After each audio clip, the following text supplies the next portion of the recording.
Olá, eu sou Guto Azevedo, professor de matemática, e este é mais um vídeo do PET volume 6. Para saber quais vídeos já foram publicados até o momento, clique no cartãozinho que vai aparecer lá no outro canto da tela na parte de cima. E para assistir a todos os vídeos em primeira mão, se inscreva no meu canal no Telegram, o link está na descrição, ou então procure lá no aplicativo do Telegram um canal chamado Aula do Guto, como aparece aqui na tela.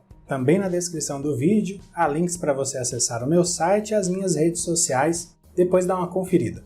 Neste vídeo vamos falar sobre os prismas, que são poliedros, ou seja, são sólidos geométricos formados por várias faces poligonais. Todo prisma é formado por duas faces paralelas em formato de polígonos que são congruentes, e também todo prisma é formado por faces laterais, que são paralelogramos. Os prismas podem ser classificados de acordo com o tipo de polígono das suas bases. Por exemplo, um prisma que tem bases triangulares, como que aparece nessa imagem, pode ser chamado simplesmente de prisma triangular. Se as bases do prisma são quadriláteros, o nome do prisma é prisma quadrangular. Essa imagem mostra agora um prisma pentagonal, porque as bases são pentágonos. E quando as bases do prisma são hexágonos, o nome do prisma é prisma hexagonal. Também é possível classificar os prismas conforme a inclinação das suas arestas laterais em relação às bases. Por exemplo, quando as arestas laterais são perpendiculares às bases, ou seja, formam ângulos retos com as bases, aí a gente tem prismas retos. Agora, quando as arestas laterais não são perpendiculares às bases, aí o prisma é classificado como oblíquo. E aí, quando o prisma é reto e os polígonos das bases são regulares, a classificação é ainda mais específica. A gente tem um prisma regular e todo prisma que tem bases em formato de paralelogramo é chamado de paralelepípedo. Por falar nisso, vamos ver aí alguns elementos nesse paralelepípedo retângulo. O segmento FH, que está indicado com esse traço azul, é a diagonal do paralelepípedo. GH, EG e EF são três das arestas desse paralelepípedo. O segmento FG, traçado aí em vermelho, é a diagonal da base do paralelepípedo. E as medidas A, B e C são as dimensões do paralelepípedo. Tem gente que chama isso de comprimento, largura e altura, dá nomes a essas dimensões. A letra D em maiúsculo, que eu vou chamar de Dzão a partir de agora, é a medida da diagonal do segmento FH, que é a diagonal do paralelepípedo. E a letra D minúsculo, que eu vou chamar de Dzinho daqui para frente, é a medida do segmento FG, que é a diagonal de uma das bases desse paralelepípedo. Agora a gente tem em destaque o triângulo vermelho e o triângulo azul, que estavam dentro do paralelepípedo, são dois triângulos retângulos. Veja que a hipotenusa do triângulo EFG é a diagonal Dzinho da base, e a hipotenusa do triângulo FGH é a diagonal Dzão do paralelepípedo. Aplicando o teorema de Pitágoras no triângulo EFG, fica o seguinte: Dzinho ao quadrado é igual a ao quadrado mais b ao quadrado. Eu vou indicar essa equação aí com o número 1. Aplicando o teorema de Pitágoras no triângulo FGH, a gente tem o seguinte: Dzão ao quadrado igual a c ao quadrado mais dzinho ao quadrado. Eu indiquei essa equação aí com o número 2. Olha o que acontece agora quando a gente substitui a equação 1 na equação 2. Veja só, eu substituí dzinho ao quadrado por a ao quadrado mais b ao quadrado. Aí ficou o seguinte: dzão ao quadrado igual a c ao quadrado mais a2 ao quadrado mais b ao quadrado. Reescrevendo essa igualdade, ordenando as letras, fica o seguinte: dzão ao quadrado igual a ao quadrado mais b ao quadrado mais c ao quadrado. Aí, calculando a raiz quadrada nos dois membros da equação, fica dzão é igual a raiz quadrada de a ao quadrado mais b ao quadrado mais c ao quadrado. Guarda essa fórmula porque ela vai aparecer na maioria das atividades que a gente vai resolver mais adiante, tá? Agora é importante lembrar que A, B e C, que estão aí dentro da raiz, são as dimensões do paralelepípedo. Então, o que essa fórmula quer dizer é o seguinte: esse dzão aí é a diagonal do paralelepípedo é igual a raiz quadrada da soma dos quadrados das três dimensões do paralelepípedo retângulo. Então, a gente eleva cada uma das dimensões ao quadrado, soma esses quadrados, tira a raiz quadrada disso, e aí a gente encontra a medida da diagonal do paralelepípedo. Número 1. Um lojista adquiriu novas embalagens para presentes que serão distribuídos aos seus clientes.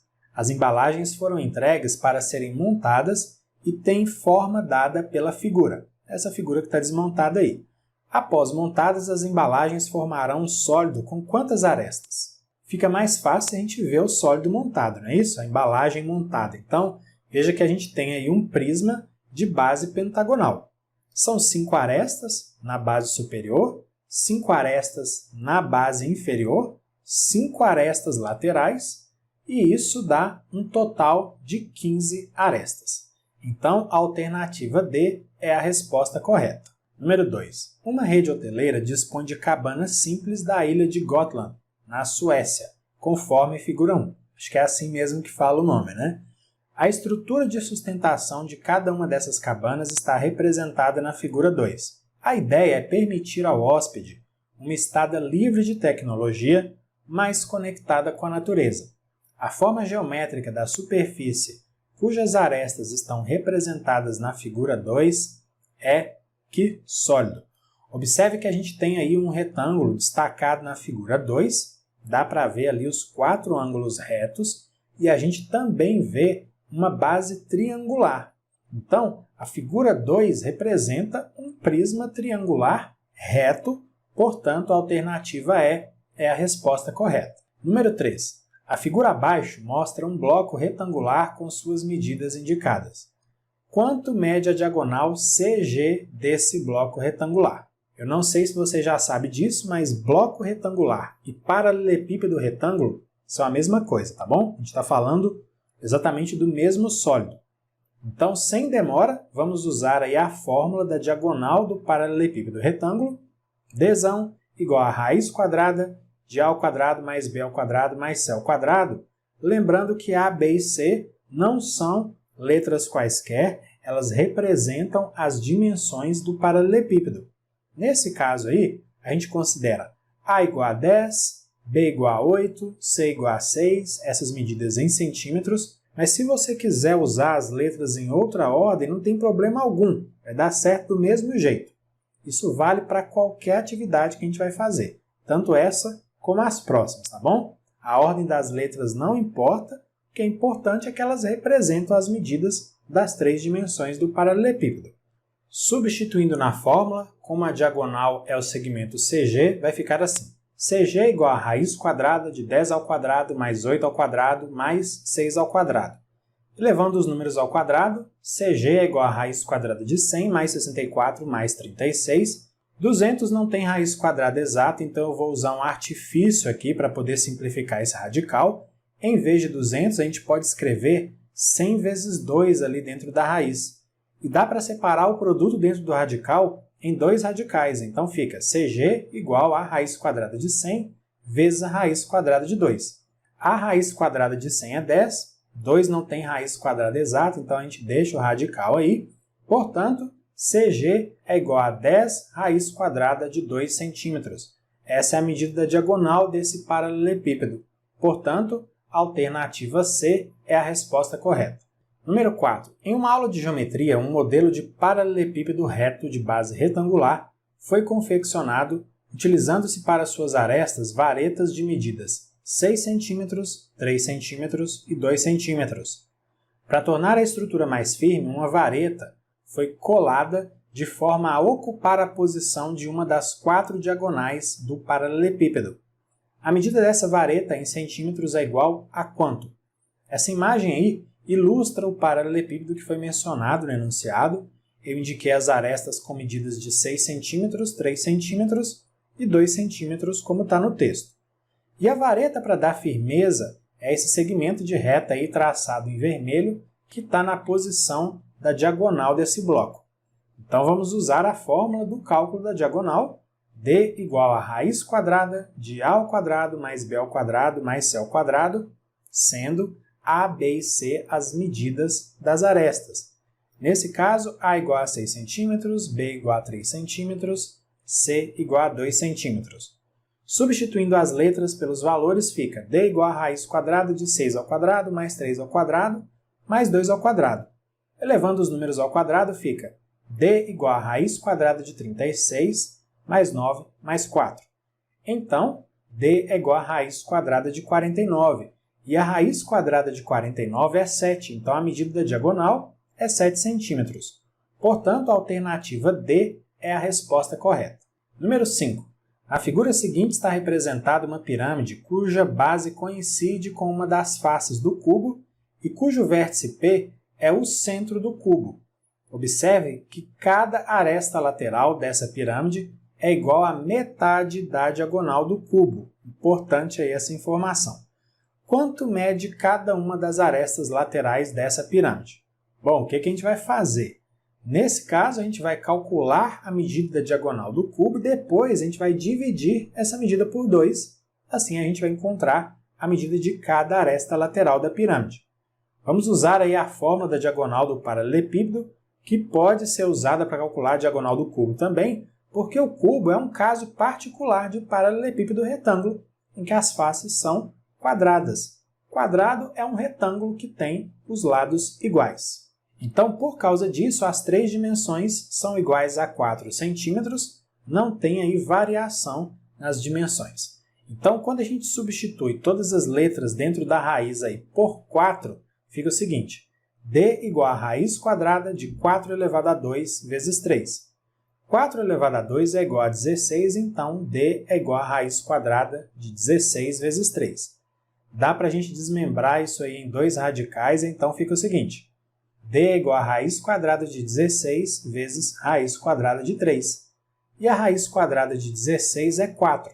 3 não tem raiz quadrada exata, a gente deixa o radical aí.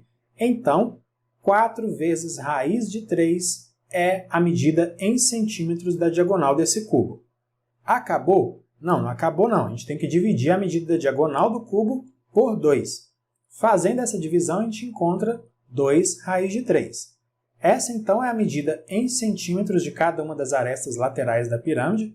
Portanto, a alternativa C é a resposta correta. Número 6. Na figura, vê-se o desenho de um paralelepípedo reto retângulo. A diagonal desse paralelepípedo mede quanto em metros? A diagonal está indicada aí por essa linha tracejada em vermelho. Mais uma vez, a gente vai usar a fórmula da medida da diagonal do paralelepípedo retângulo. Nesse caso, as dimensões são iguais a 7, 3 e 2 centímetros. Substituindo na fórmula, fica d igual a raiz quadrada de 7 ao quadrado mais 3 ao quadrado mais 2 ao quadrado. Elevando os números ao quadrado, fica d igual a raiz quadrada de 49 mais 9 mais 4. Então, fazendo essa soma, a gente encontra que a medida da diagonal do paralelepípedo é raiz quadrada de 62. Portanto, a alternativa correta é a letra D. Número 7. Abaixo, só que não, né? Está do lado, o desenho mostra um bloco retangular cujas dimensões em centímetros são 3, 4 e x. A diagonal desse bloco mede 12 centímetros. O valor de x em centímetro é igual a quanto? Vamos nós de novo aí usar a fórmula da diagonal do paralelepípedo. A diferença é que nesse caso a gente já tem a medida da diagonal, falta encontrar uma das dimensões que está indicada com a letra x. Então veja, nesse caso, a diagonal D é igual a 12, uma das dimensões é igual a 3, outra dimensão é igual a 4, e a outra dimensão está indicada aí com a letra x. Substituindo na fórmula, a gente encontra o seguinte. No lugar de D, eu coloquei o 12, e aí ficou 12 igual a raiz quadrada de 3 ao quadrado mais 4 ao quadrado mais x ao quadrado. Elevando os números ali dentro da raiz ao quadrado, fica 12 igual a raiz quadrada de 9 mais 16 mais x ao quadrado. Somando 9 com 16, fica 12 igual a raiz quadrada de 25 mais x ao quadrado. Agora a gente precisa elevar ao quadrado os dois membros dessa equação. Aí vai ficar assim, 144 igual a 25 mais x ao quadrado. Veja que no primeiro membro, 12 ao quadrado é 144, e no segundo membro, a raiz quadrada elevada a 2 ela vai desaparecer, né? Aí fica só o que está dentro da raiz. Aí a gente passa o 25 subtraindo para o primeiro membro, então fica 144 menos 25 igual a x ao quadrado, portanto, 119 igual a x ao quadrado. Tirando a raiz quadrada, a gente encontra o seguinte: raiz quadrada de 119 é igual a x. Então, esse aí é o valor em centímetro da dimensão x, portanto, a alternativa B é a resposta correta. Número 8. Um paralelepípedo reto-retângulo tem diagonal medindo raiz quadrada de 14 centímetros. Determine as medidas das três arestas, sabendo que são números inteiros consecutivos. Dá para fazer esse exercício por tentativa? Testando aí números consecutivos? Dá. É até bem mais fácil. Mas a gente vai resolver usando a fórmula de diagonal do paralelepípedo, tá bom? Vou usar aí a imagem desse bloco retangular para ilustrar melhor o que a gente vai fazer. Veja que eu estou indicando com esse segmento aí traçado em vermelho a diagonal do paralelepípedo que mede raiz quadrada de 14 centímetros. A gente não sabe quais são as medidas das arestas, a gente não sabe quais são as dimensões, mas nós sabemos que são três números consecutivos. Então, eu vou indicar aí uma das arestas com a letra x. Vamos pensar numa aresta menor do que essa. Aí ela vai medir x menos 1. E uma aresta maior do que x vai medir x mais 1. Agora veja, x menos 1, x e x mais 1 representam três números consecutivos. A diferença é de uma unidade aí para o outro, não é? Como eu disse, a gente vai usar a fórmula da diagonal do paralelepípedo na resolução. Nessa situação, a diagonal é raiz quadrada de 14 e as arestas medem aí da menor para maior, x menos 1, x e x mais 1. Quando a gente substitui na fórmula, fica o seguinte: raiz quadrada de 14 igual a raiz quadrada de x menos 1 ao quadrado mais x ao quadrado mais x mais 1 ao quadrado. O próximo passo é elevar ao quadrado os dois membros da equação, assim a gente vai eliminar essas raízes quadradas. Veja só, elevando ao quadrado, as raízes quadradas elas realmente desaparecem. No próximo passo, eu desenvolvi os produtos notáveis x menos 1 ao quadrado e x mais 1 ao quadrado no segundo membro da equação. Antes que apareça aí alguém perguntando de onde eu tirei esse menos 2x e esse 2x que estão aparecendo no segundo membro, você tem que lembrar como desenvolver produtos notáveis. Na descrição do vídeo eu vou deixar o link para um curso que eu tenho aqui no canal sobre esse assunto. Se você tiver dúvidas, corre lá e assiste. Mas enfim, x menos 1 ao quadrado é igual a x ao quadrado menos 2x mais 1. O mais x ao quadrado eu só repetir, e x mais 1 ao quadrado é x ao quadrado mais 2x mais 1. Dá para reduzir bastante aí no segundo membro, não é isso? Por quê? Menos 2x mais 2x dá zero, então some, né? X ao quadrado mais x ao quadrado mais x ao quadrado, 3x ao quadrado. E 1 mais 1 é igual a 2. Portanto, a equação fica 14 igual a 3x ao quadrado mais 2. Quando a gente passa o 2 subtraindo para o primeiro membro, fica 14 menos 2 igual a 3x ao quadrado. Então, 12 igual a 3x ao quadrado. Dividindo os dois membros da equação por 3, fica 4 igual a x ao quadrado. Aí a gente calcula a raiz quadrada nos dois membros da equação. Então, 2 é igual a x, a gente só considera o valor positivo de x, só a solução positiva, porque nesse caso x é a medida de uma aresta. Só que ainda não acabou, né? A gente precisa calcular as medidas das arestas. A primeira aresta, a menor aresta, é x menos 1. Como x é igual a 2, 2 menos 1 é igual a 1, então 1 centímetro é a medida da menor aresta. A segunda aresta é x, x é igual a 2 centímetros, então essa aí é a medida da segunda aresta. E a terceira aresta é a maior aresta, é igual a x mais 1, então a terceira aresta mede 2 mais 1, que é igual a 3 centímetros. Estão aí, então, as medidas das três arestas desse paralelepípedo. Antes de concluir, eu preciso voltar à atividade 4 da semana 1, porque eu usei uma informação que eu não poderia ter usado na resolução da questão. Quero agradecer a professora que mencionou isso nos comentários, inclusive essa professora sempre comenta e faz questionamentos. Quando alguma coisa que eu falo aqui no vídeo não fica muito clara, ou quando fica errada também, porque eu erro, né? Isso acontece. Quero agradecer de novo, muito obrigado, professora, por favor, continue à vontade para fazer os seus questionamentos. Vamos ler a questão. A figura a seguir é de um prisma hexagonal reto. O quadro mostra como 4 estudantes classificaram como verdadeiras, V, ou falsas, F, as proposições 1 e 2 sobre esse prisma. A proposição 1 diz que nesse prisma existem 4 pares de faces paralelas. Lá no outro vídeo eu falei que as bases são paralelas, as bases hexagonais, isso está correto, mas aí eu também disse que existem 3 pares de faces laterais que são paralelas, inclusive eu mostrei isso lá com a setinha do mouse na figura. Só que embora a figura pareça ser a de um prisma hexagonal regular, porque os hexágonos das bases parecem ser regulares, essa informação não aparece escrita no enunciado. Então a gente não pode fazer suposições por conta própria e afirmar que existe aí um paralelismo entre as faces laterais. Então é mais prudente dizer que a proposição 1 é falsa, portanto a Bianca e a Doris acertaram a classificação. A proposição 2 diz que o número de arestas desse prisma é igual ao número de seus vértices. Isso é falso porque são 18 arestas, sendo 12 nas bases, 6 laterais e 12 vértices nas bases. Então o Arthur e a Doris acertaram essa segunda classificação. Portanto, a alternativa correta é a letra D, a Doris acertou as 2 classificações. Então eu peço desculpas pelo equívoco e espero ter esclarecido. Então é isso, finalizamos aqui mais uma sequência de atividades do PET volume 6. Se você gostou e, claro, se quiser, curta e compartilhe esse vídeo com outras pessoas. E não esquece de dar uma olhada nos links que aparecem na descrição. Grande abraço para você, bons estudos e até a próxima. Tchau, tchau!